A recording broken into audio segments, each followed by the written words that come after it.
Mbote famille nyonso ba s'abonner na chaîne ya Mama Lorraine Mbala.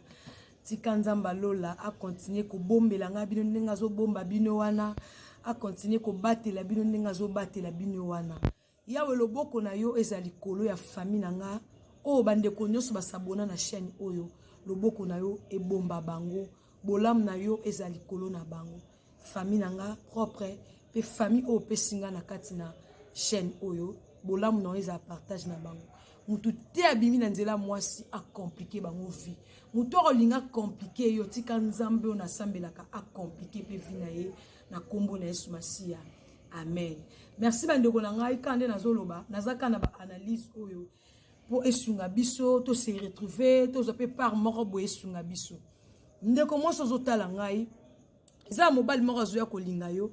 Ozoboya mobali wana pourquoi oza na posa ni na lobaki dernièrement oza na posa okundo la bord wana po okangisa internet munoko yaya mokili oyo soko landi osimba mutu bref aneto ba betela ngungi maboko ba betela ngungi maboko te po ba osepela na ngungi ba betela ka ngungi maboko po balingi ba boma ngungi Bible lobi mutu ozo linga zala ami ya Christ akome ennemi ya monde.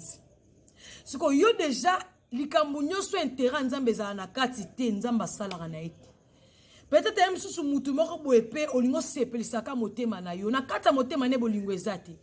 Mais olingo kumba oya na réseaux sociaux bamona ki alokoti mbinga. Akundoli mbingo wapi po bat bakanga munoko yaya. Ezala mutu mususu destin na ezata linga bogar. Yo benga mapte po linga bogar. Mais oh wana zo ya pembe na yo zo telekara lelo tala elobi. Olingo pesa mobali wana chance c'était parce que olingo kangisa batu minoko. Non. O kangisa non munoko ya sala oyo monike eza malamu. Sala oyo monike eza malamu. Ozo boya pourquoi nanya sala ga mutu akoleka kenga déjà na sala mutu. Ta mutu nanga na sala mutu sala ga mutu azate. Mutu nyoso aza mutu nzamba sala yi. Peut-être au kokomi sala te yango nzamba tinde pembe na yo pourquoi parce que yo sala ye ngafuna kaka na linga ka mobali o déjà koka na nyoso yaya ba oyo zo mona wana bibisika babanda kiti bisika babanda ki yo yebite yo so lingo ko maman na 5 o sauter maman 5 ezalate o banda na 0 1 2 3 ozo kende mais olingi maman ka vine comme 5 ya taba héros to yebi na bible ezala banzela o balekaka po ba koma o bakomi yango so mona lelo ba jeune pasteur balingi ka basimba toucha ko basimba kisi plutôt akoisa mutu ba vegle ba mona ba koka ba telema pourquoi azala posa azala na page intérêt nini o sala lelo kwesi mutu mena sima na nzamba zate. Yaya, zala mayele mama. Zala mayele papa. Nga fana linga ka mwasi moko boy. Zape na mibali misozo yaka na bit moko na intérêt.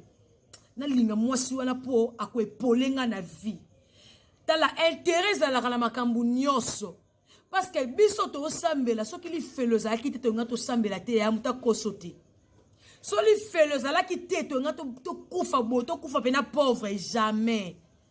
To sambela to linga ba vie oh pourquoi parce que tu ebi que lobby photo kota bokonza likolo mais tu ebi que to apena posa to vivre et que to ba kena zala boy non mbongo esala bien mbongo esala mutu bien et ça mo sanza mo lobby auction sans mbongo eza dégué ça libaku o le bête ba prophétie mo eza ntina te o créer ba offrande mo eza ngala mutu na makolo offrande makolo o offrande mai pourquoi passi.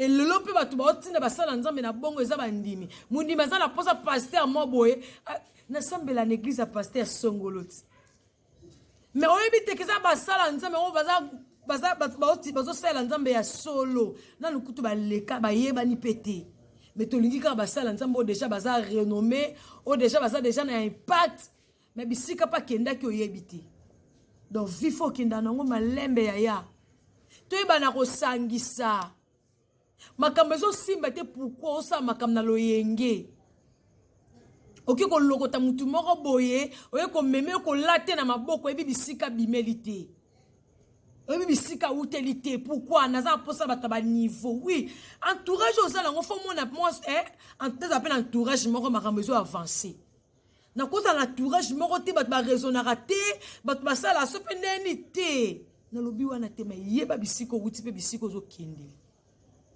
tela na famille obimeli yozo landa mutu ebite ke na simane banani bazali mais yo tela famille na yo ya o luka makambu lelo so problème komeli o ta famille no wapi o ta famille no wapi ya oza na famille ya bayate mozo lingo créer likambu moko boye otumbola mutu moko boye lelo bato nyonso miteme ezaka bango likolo olobi kombo ne akangisi yo parce que ayebani na likolo siko ntango okangisa yo omoti ko oboma famille na yo ocha mama no wapi pauvre mama ozoteka mai po bokola bino tala balekino tala bandeko tala sima na yo ya ozolingo sala lelo tala kana osima so likambo na sali lobe ebotelanga nini na kende na lia sope nini pona koma na mbongo ya soki lelo sui iPhone 16 na repetaka e o changer na nini oloba na te le coup de ça oui na sape na posa mena ozango malembe peut-être yo misozo loba ndozo loba wana il y a des gens oyo azoluka envie yo aloba tande olobaka okoka ngoti nzaba pesi yo moto biso toza ba piéton to luka to komata na ba moto wana mais to ozwate mais omona ka moto wana te fonga na komaka na voiture ya sombi asombela ngo wapi azweni mbongo wana wapi oyebite bisika zwimbongo ba sacrifice nini ya salaki po azwa mbongo wana lelo tolinga kaka tolinga ba sacrifice te tolinga ka réussite tango zo luka réussite fundi mana sacrifice pour réussite ya mais ozo luka ka réussite molingi sacrifice te ba robengo molongi ndenge nini soki obundi te pourquoi zo lungelo ka vite fait ya kende malembe lelo emsusu lelo la mukaboe na komi bisika moko boye muto yeba te abandi quoi mais tela ne na souffrir pona na komata na moi 400 abonnés wana ozo travailler makambo eza vérité mais YouTube eza na façon moko boye on memela likambo pour gagner ba abonnés mais comme nous sommes des chrétiens na kokité na ke osala na nini test na télévision songolo pakala pona koma journaliste na zo ba formation pona koma journaliste test liboso ba pesinga ni bandeko mto talanga test liboso ba pesinga ba bisinga supposons o aza mutu bandasko ko finga e 5 choses et pese kanda ya no kokate no koko finga te no koko komisa mutu na kanda te no kokate za domaine na ngate na kata na ki na zoki te pourquoi parce que za domaine na ngate ozo lingo sala domaine o eza yo te po se pesa ba tout pourquoi soki na fingi na komi na niveau moko boya ko finga lokola ngala za mosala nzambe lobi na ekote yesu eso ndima nzambe na ngano pourquoi parce que na sele ki likambo ba tunyo ba salaka eza na likambo ba tunyo ba salaka eza pe na likambo yo ko sala ngote eti za makambo na osala ngona réseaux sociaux te parce que ya domaine na ngati ko sala likambo te po sepelisa batu mais sala likambo o po nzambe asepela en tout cas to s'abonner to aimer to partager na profiter mutu moko bozo tala nga oza na problème ya concevoir na botama na mois d'août azar ezalaka te o mwana nga na botama na mois d'août eza ba témoignage bato baleka ba ko témoigner eza na mutu moko banda ko concevoir te abinza mo permetanga na eba malolo na ebi toza na mois o ya botama nga pe na lingi na concevoir lelo mois na za na 3 ans yom to tala nga aux a posa au concevoir, au sali 3 ans de mariage, au sali 5 ans ou 10 ans, au nombre de mariages au sali au concevoir te. N'a communiqué ma bota. Ti kanzambo yo a sepela ngana bota na mois d'août. Car à moi oyo et si la te au concevoir. Car à moi oyo et si la te au concevoir. Na bi moi oyo et si la te au simba mwana. Na olo ba pona bato baza ba marié. Pour la muto a bala au concevoir te. Car amnengo bala nzamba permeta yo bala na lobi na mwana nga nzambe na nga opeso mwana soka pesi yo mwana kozanga te kobenga nga na numéro wana tozongisa matonze pa na ye tsaka kondima na yo lokola nga na lobi na communiquer foi na botama na mwa oyo tika nzambe na nga apeso mwana au concevoir kana mois d'août. Que le Seigneur te bénisse. To s'abonner. Bye bye.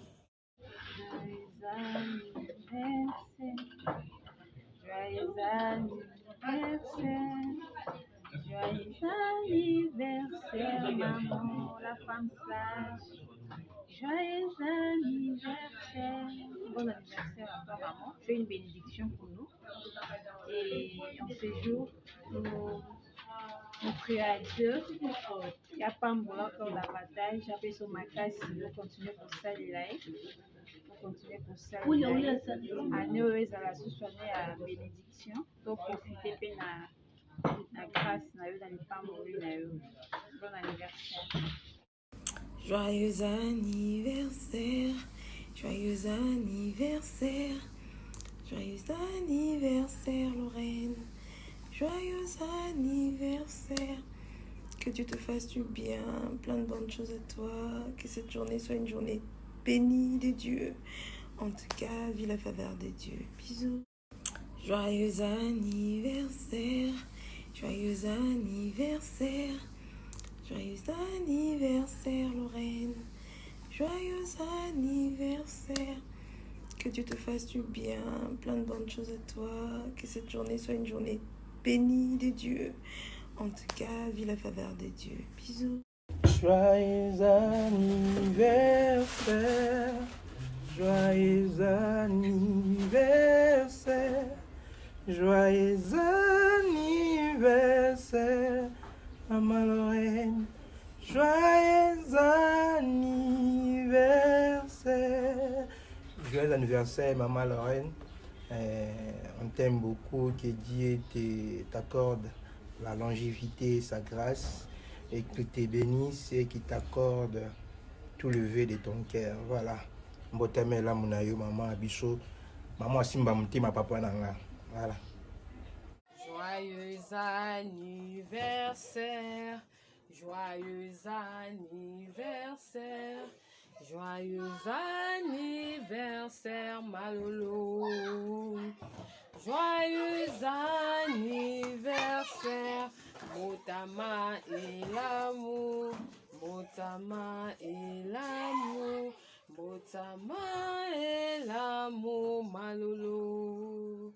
Motama et l'amour. Joyeux anniversaire. Vraiment, plein succès dans ton ministère.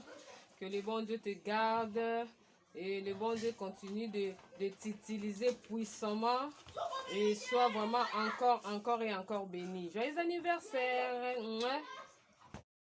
Joyeux anniversaire.